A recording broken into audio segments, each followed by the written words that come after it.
Comment pardonner à une personne qui nous a fait du mal? Il peut nous arriver à tous d'être blessés par quelqu'un. On peut éprouver du ressentiment pour la personne qui nous a fait souffrir et on peut se sentir incapable de pardonner. Parfois, on sait que ce serait bon pour nous, mais on n'y arrive simplement pas. Donc dans cette vidéo, je vais vous donner des clés pour que vous puissiez pardonner et arrêter de souffrir de la situation.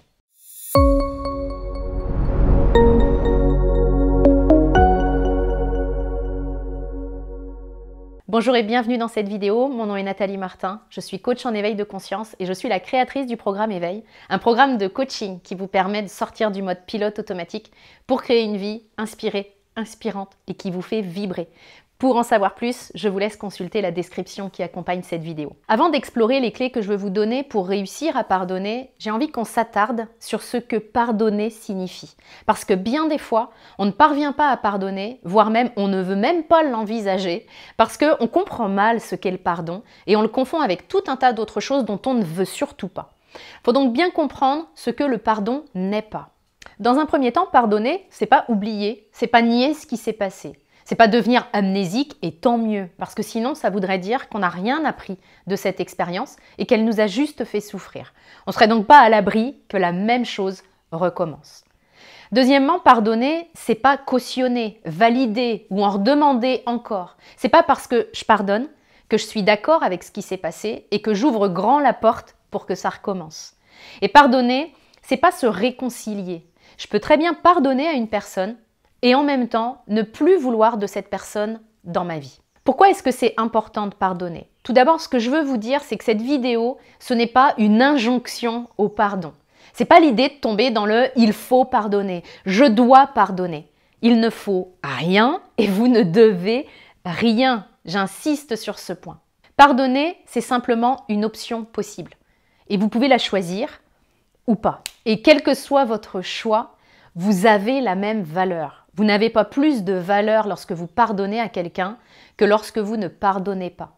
Vous ne pardonnez pas pour être quelqu'un de bien. Vous êtes quelqu'un de bien, quoi qu'il arrive, même si vous choisissez de ne pas pardonner. Mais vous pardonnez simplement parce que vous choisissez de le faire. Parce que ça a du sens pour vous. Alors pourquoi justement est-ce que ça peut faire du sens pour vous? Eh bien parce qu'en pardonnant, vous allez pouvoir trouver la paix. Tant que vous ne pardonnez pas, vous êtes attaché à ce qui s'est passé. Vous êtes attaché à la personne qui vous a fait souffrir. Vous ressentez encore des émotions vives pour ce qui s'est passé. Et ces émotions vives, c'est comme un poison que vous ingurgitez chaque jour. C'est à vous que vous faites du mal en fait. Vous ajoutez de la souffrance à votre douleur. C'est le principe de la deuxième flèche de Bouddha. La première flèche, c'est celle qu'on reçoit lorsque quelqu'un nous blesse par un mot, une action, une décision, un comportement. Cette douleur, elle est inévitable, il nous arrive à tous d'en recevoir. Et même d'en envoyer en faisant souffrir les autres, nous aussi, consciemment ou inconsciemment, ne l'oublions pas ça. La deuxième flèche, c'est la souffrance que nous ajoutons nous-mêmes à cette douleur en ne pardonnant pas, par exemple. Elle est sous notre contrôle, cette deuxième flèche. Contrairement à la première, on peut l'éviter parce que c'est nous qui la tirons. Donc pardonner, c'est simplement arrêter de tirer cette seconde flèche contre nous-mêmes. Et si vous décidez d'arrêter de tirer cette seconde flèche contre vous, alors voici des clés qui vont vous aider à passer du concept du pardon à la réalité en pardonnant réellement. Le premier point pour réussir à pardonner, c'est de lâcher la volonté farouche d'avoir raison. Notre ego nous pousse à chercher à avoir raison. C'est vraiment son leitmotiv. Et c'est ce qui nous empêche de pardonner. Ce qui est important, c'est de savoir ce que je veux prioriser. Est-ce que je veux avoir raison ou est-ce que je veux vivre dans la paix et dans la légèreté? Est-ce que je veux avoir raison à tout prix ou est-ce que je veux me libérer du poids que je porte en ne pardonnant pas? Je dis souvent que le but de notre vie, c'est pas qu'on écrive sur notre pierre tombale « j'avais raison » ou « je vous l'avais bien dit ».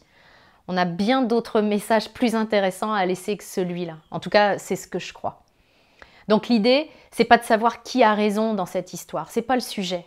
Et pardonner, ça demande vraiment de réaliser ce point fondamental. Ce n'est pas une question d'avoir raison ou tort. C'est une question de modèles du monde différents, de perceptions différentes, des choses justement qui se sont passées et de la situation. Et si j'étais l'autre personne qui m'a fait souffrir, j'agirais exactement de la même manière parce que ça me semblerait légitime. Deuxième point important à comprendre, j'ai pas besoin de l'autre pour pardonner. Je peux le faire en toute indépendance sans même lui en parler. On a certainement créé ce conflit à deux, mais je peux arrêter la guerre seule de mon côté. J'ai rien à attendre de l'autre en fait dans le pardon. J'ai pas de reconnaissance à attendre, je vais pas recevoir de médaille et peut-être que je serai la seule à être au courant que j'ai pardonné. Peu importe, vous pardonnez pour vous libérer vous. N'attendez rien d'autre que ça parce que c'est déjà énorme. Troisième point, revenez à ce qui s'est passé et demandez-vous comment vous vous êtes senti sur le moment. Exemple, je me suis sentie seule. Demandez-vous ensuite qui a contrebalancé ce sentiment. Si je me suis sentie seule, abandonnée par cette personne, je vais me demander qui m'a soutenue, qui m'a épaulée. Cette question, elle est complètement contre-intuitive et pourtant elle est importante parce qu'elle va vous permettre de voir que la personne qui vous a fait souffrir, elle est en fait membre d'un grand tout. Elle participe à un équilibre et au même degré où elle vous a fait souffrir, la vie s'est arrangée pour vous soutenir. Je vous invite vraiment à passer de longues minutes sur cette question parce que bien souvent, notre ego va complètement la butter en touche pour pas y répondre. En mode « Ah non, non, il n'y avait personne pour moi ».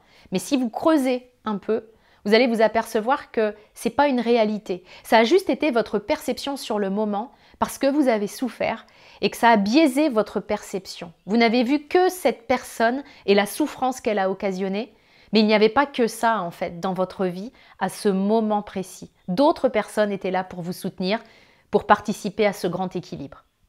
Quatrième point, demandez-vous ce que cet épisode vous apprend sur vous. On dit que les personnes qui nous ont fait le plus souffrir sont nos plus grands enseignants. Et derrière la souffrance qu'ils occasionnent se cache un enseignement sur nous. Un enseignement souvent d'autant plus important que la souffrance a été grande d'ailleurs. Il y a quelques années, je vais vous prendre un exemple, j'ai été vraiment agressée verbalement, très violemment par une de mes proches.